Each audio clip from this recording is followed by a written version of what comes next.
क्षमा कीजिएगा स्वामी। कर्म महत्वपूर्ण अवश्य है, किंतु वो कर्म किस भावना से किया जाएगा, वो भावना भी उतनी महत्वपूर्ण है। किसी के कर्मों का आकलन उसके मन की भावना से करना चाहिए स्वामी। एक और एक निर्धन व्यक्ति है जो अपनी भूख मिटाने के लिए चोरी करता है, और दूसरी ओर एक लोभी है जो अधिक स्वर्ण पाने की कामना में चोरी करता है। तो दोनों का कर्म और अपराध तो समान हुए ना।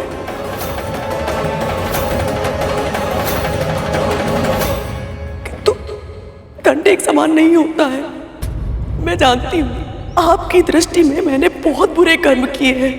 अपनी बहन को भ्रमित करके उसके पहले पुत्र के जन्म के समय मैंने बाधा उत्पन्न की। अपनी बहन को दासी बना लिया मैंने। अपनी बहन कद्रू की दास स्वीकार करती हूँ। उसके दूसरे पुत्र को दास बनने के लिए विवश किया मैंने। मेरी विमाता महारानी कद्रू और उनके 1,000 पुत्रों की दासता स्वीकार करता हूँ। किंतु ये कर्म करते समय मेरी भावना अत्याचार करने की नहीं थी। मैं केवल अपने पुत्र को सुरक्षित करना चाहती थी।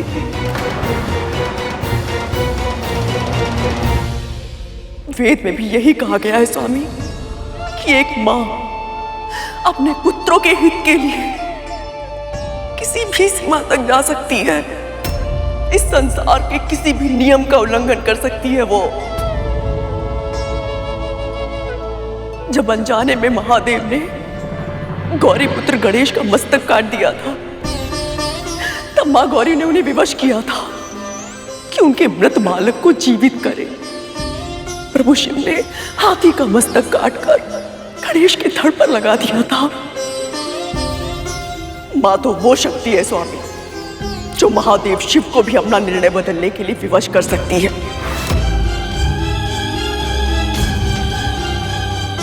मैंने जो विंता अरुण गरुण के साथ किया वो सब करने के लिए मुझे इस संसार ने विवश किया था।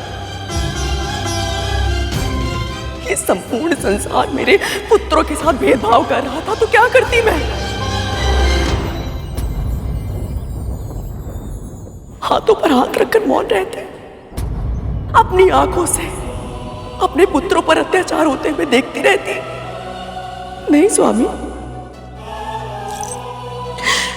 मैं इतनी महान नहीं हूं। मैं इतनी महान।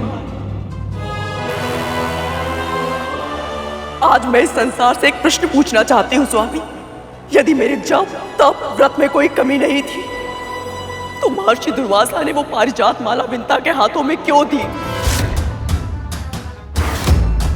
इसे जो धारण करेगा उसे ऐसी प्रतापी संतान प्राप्त होगी जिसके नाम और यश की कीर्ति समस्त ब्रह्मांड में फैलेगी।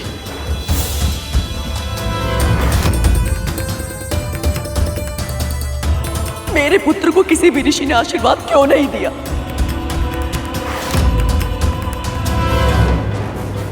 जबकि वाल्कील ऋषियों ने विंता के पुत्र को आकाश के इंद्र से भी अधिक शक्तिशाली होने का वरदान दिया था। भगवान विष्णु के प्रताप से होने वाली आपकी संतान का वर्चस्व संपूर्ण आकाश में स्थापित होगा। ये कैसा न्याय है स्वामी? कैसा न्याय है ये? जिसके मन में अपने पुत्रों के लिए कोई बड़ा स्वप्न ना हो, कोई महत्वाकांक्षा ना हो, जो केवल इतना चाहती थी कि उसके पुत्र अपने माता पिता की सेवा करें। उनके पुत्र को वरदान में वरदान मिल रहे थे।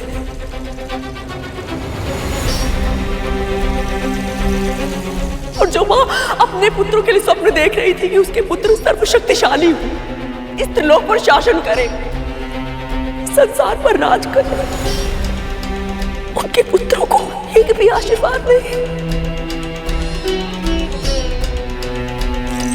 ऐसा पक्षपात क्यों स्वामी?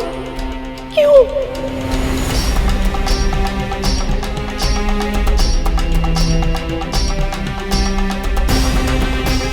आपके पुत्रों को वरदान नहीं मिला था तो आपने यह तय कर लिया कि गरुड़ को जो वरदान मिला है आप उसे भी फलने नहीं देंगे। कद्रू, आप वेदों की बात करती है ना? किसी भी वेद में यह नहीं लिखा गया है कि अपने हित के लिए दूसरों को कष्ट देना उचित है। अपनी उन्नति के लिए दूसरों का पतन करना उचित नहीं है,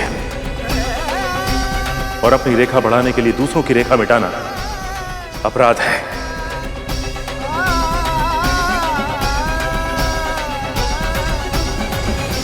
आप ये मानती है ना कद्रू कि आपने जो कुछ भी किया है अपनी संतान की भलाई और उनके भविष्य के लिए किया है, पर ये सारे कर्म करते समय आप ये भूल गई कि एक मां का सबसे महत्वपूर्ण धर्म होता है कि अपनी संतान में ऐसी क्षमता का विकास करे ताकि वो योग्य बन सके। कद्रू, आपने अपनी संतानों को योग्य नहीं बनाया।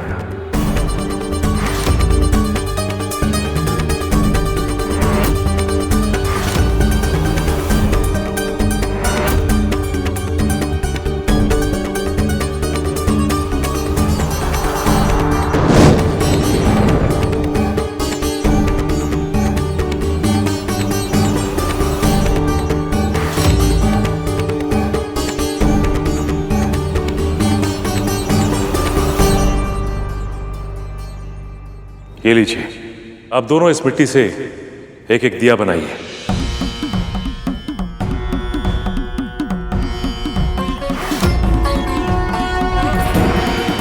तक्षक, जल लेकर आओ।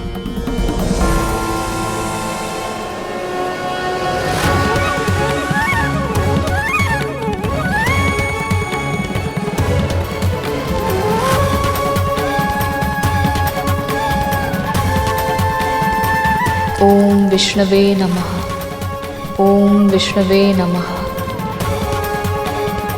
माताओं से दिए बनवाकर पिताजी क्या समझने का प्रयत्न कर रहे हैं?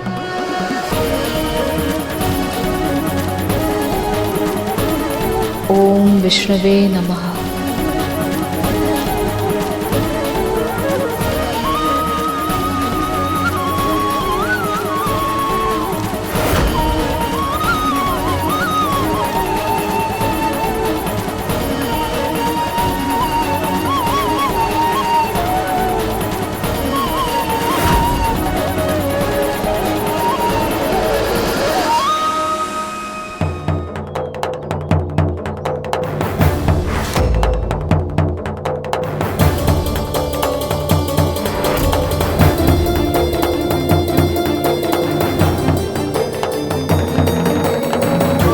दिया बन गया स्वामी।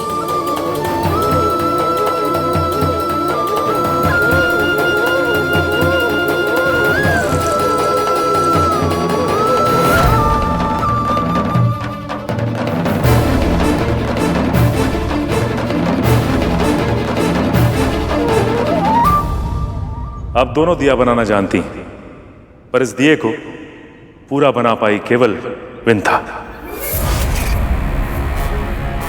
और वो भी इतना सुंदर, क्योंकि आप दोनों के कार्य करने के ढंग में अंतर है।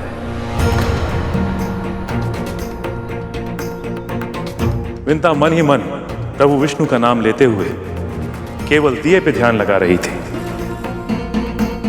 पर आप कद्रू, आपका ध्यान अपनी मिट्टी से अधिक इस बात पर था कि विंता क्या कर रही है।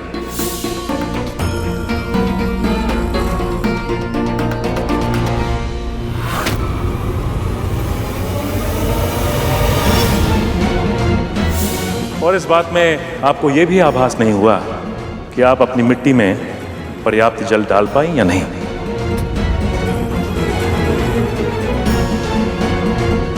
संतानों का पालन करना भी मिट्टी के दिए बनाने जैसा ही होता है। इसमें मिट्टी का ध्यान देना पड़ता है कि आपकी संतान की क्या कमियां हैं और क्या अच्छाइयां हैं, ताकि आप उनकी कमियों को ठीक कर पाएं और अच्छाई को उभार पाएं, जिससे आपकी संतान योग्य बने। किसी और की मिट्टी में अधिक जल डालकर उसका दिया नष्ट करने से आपका दिया अच्छा नहीं बनेगा, और जब तक आप इस अंतर को नहीं समझेंगी, आप और आपके पुत्र इसी तरह समस्याओं में उलझे रहेंगे।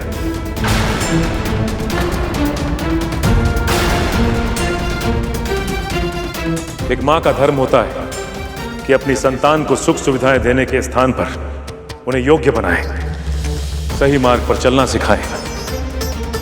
यदि आपकी संतानें योग्य हैं तो सब कुछ स्वयं प्राप्त कर लेंगी, और यदि संतान अयोग्य है तो माता पिता का संचय किया हुआ धन और सम्मान दोनों गंवा देते हैं।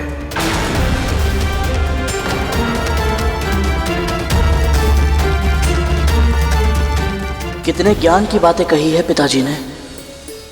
और हम पहले से ही इतनी पीड़ा में हैं, और पिताजी हमारी पीड़ा दूर करने के स्थान पर हमें ज्ञान दे रहे हैं। हो क्या गया है पिताजी को? मां को नीचा दिखा रहे हैं और इस दासी की प्रशंसा कर रहे हैं।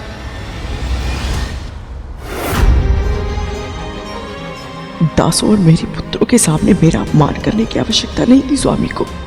और ये बिंदा, ये तो बहुत प्रसन्न होगी आज।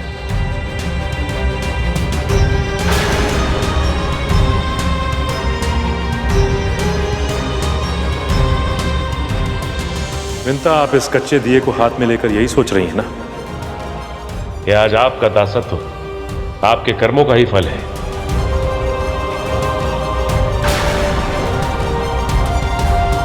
आप अपनी पहली संतान को देखने के लिए जितना व्याकुल थी, आज एक पल उसे दृष्टि भर देखने के लिए तरस गई।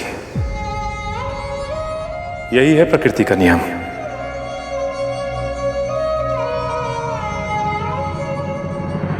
और तुम दोनों अपने इन भाइयों की स्थिति के लिए अपने इस भाई गरुड़ को उत्तरदायी मानते हो, जबकि सत्य तो यह है कि दोष जितना इसका है उससे अधिक तुम्हारा है।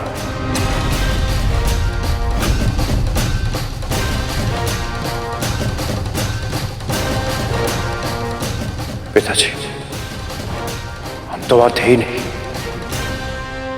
पिताजी, हमें तो पता ही नहीं था कि हमारे भाई अंतरिक्ष में जाने की योजना बना रहे हैं। यही दोष है तुम दोनों का। तुम अपने भाइयों के साथ शासक सा व्यवहार करते हो, उन्हें प्रताड़ित करते हो, उन्हें धमकाते हो। छोटे भाई होकर भी वो अपने मन की बात तुमसे नहीं कह सकते। बड़े भाई को एक मार्गदर्शक के रूप में होना चाहिए, जैसे कार्तिकेय गणेश के लिए इतने शक्तिशाली और ज्ञानी होने के बाद भी वो अपने भाई गणेश को प्रोत्साहित करते हैं, उत्साहित करते हैं, ताकि गणेश अपने व्यक्तित्व का उचित विकास कर पाए। वो प्रतियोगिता भी करते हैं तो केवल इसलिए कि गणेश अपना उत्तम प्रदर्शन कर सके, किंतु तुम दोनों स्वयं अपने छोटे भाई के मार्ग पे कांटे बोते हो, ताकि उसे कष्ट हो और तुम तालियां बजाकर उसका उपहास कर सको।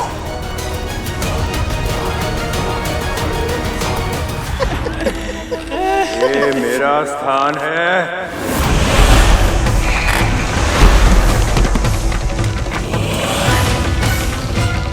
और गरुड़, तुम जानते हो तुम्हारा दोष क्या है?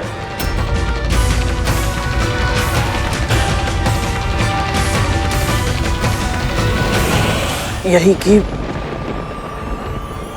मेरे भाई अपनी सुरक्षा के लिए मुझ पर निर्भर थे।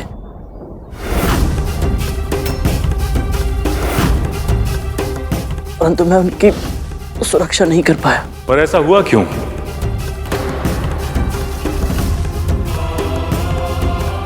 मुझे पूर्ण विश्वास है कि गरुड़ के मन में इन नागों का हित करने की तनिक भी इच्छा नहीं थी, परंतु उससे एक भूल हो गई।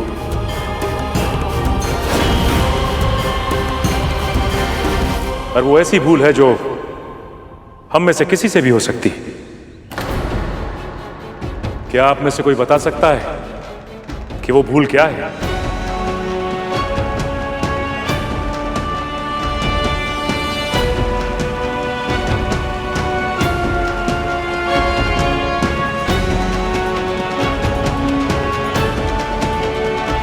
अपना हाथ आगे करो गरुड़।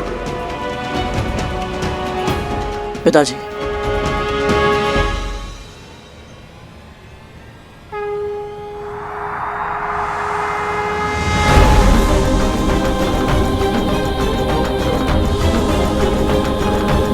अपने हाथों में इन पात्र को रख के वहां से यहां चल के आओ गरुड़।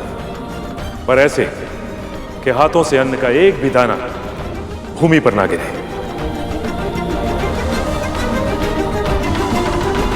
ये कैसी परीक्षा है और कैसे कर पाऊंगा मैं ये?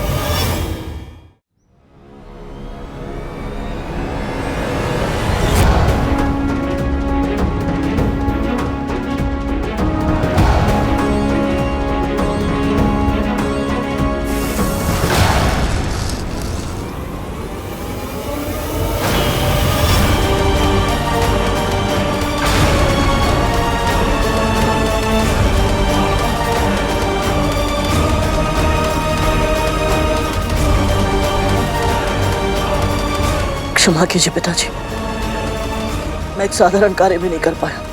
अन्य से भरा एक पात्र तुम्हारे कार्य का प्रतीक है और दूसरा पात्र परिवार का प्रतीक है। दूर से देखा जाए तो इन दोनों पात्रों को साधना और कार्य और परिवार के संतुलन को लेकर चलना बहुत साधारण लगता है, पर ऐसा कर पाने के लिए बहुत अभ्यास की आवश्यकता होती है। गरुड़, तुम जिस पथ पर चल रहे थे वो जीवन का प्रतीक है, और जीवन में कब क्या होगा ये पहले से निर्धारित नहीं होता। कभी भी कुछ भी हो सकता है। कभी तुम्हारे कार्य में अड़चनें आ सकती हैं, कभी परिवार में समस्याएं उत्पन्न हो सकती हैं, और ऐसे में ध्यान भटक जाता है और भूल हो जाती है। जब मैं सूर्यलोक के पथ से भटककर शनि ग्रह पहुंचा तो मेरा ध्यान भी भटक गया था। मेरी दृष्टि तो मेरे भाइयों पर थी, परंतु मेरे मन में बस यही चल रहा था कि मुझे शीघ्र ही सूर्यलोक पहुंचकर अपना कार्य समाप्त करना है, ताकि मैं अपनी मां के पास वापस लौट आऊं।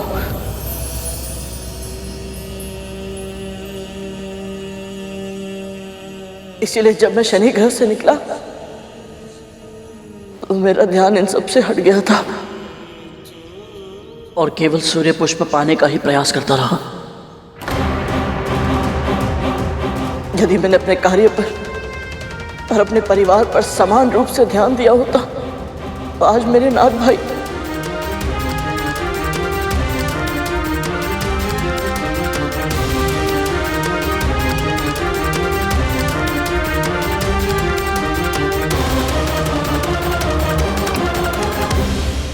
मुझे क्षमा कर दीजिए पिताजी। मैं अपना दायित्व निभाने में असफल रहा। अपने भाइयों की सुरक्षा नहीं कर पाया मैं।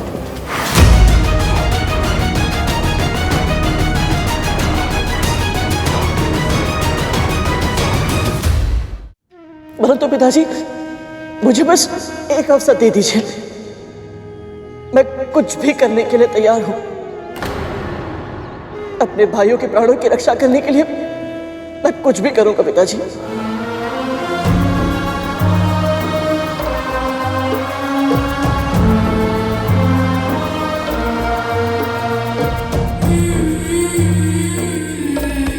हमें अपनी भूल का आभास है स्वामी। अब केवल आप ही इन्हें बचा सकते हैं। इनके जीवन की डोर टूटते हुए नहीं देख सकती मैं। आप बताइए स्वामी, हम इनकी रक्षा कैसे करें? मार्गदर्शन कीजिए स्वामी।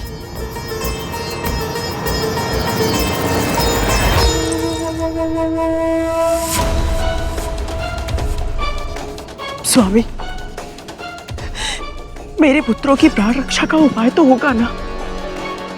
कृपया बताएं। दया कीजिए पिताजी, हमारे भाइयों को बचा लीजिए।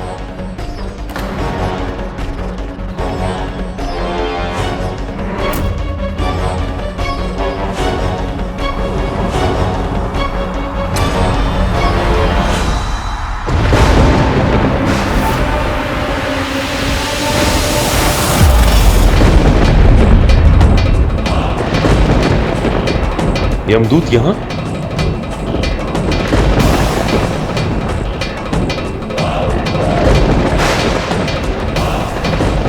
बहुत देर हो चुकी है।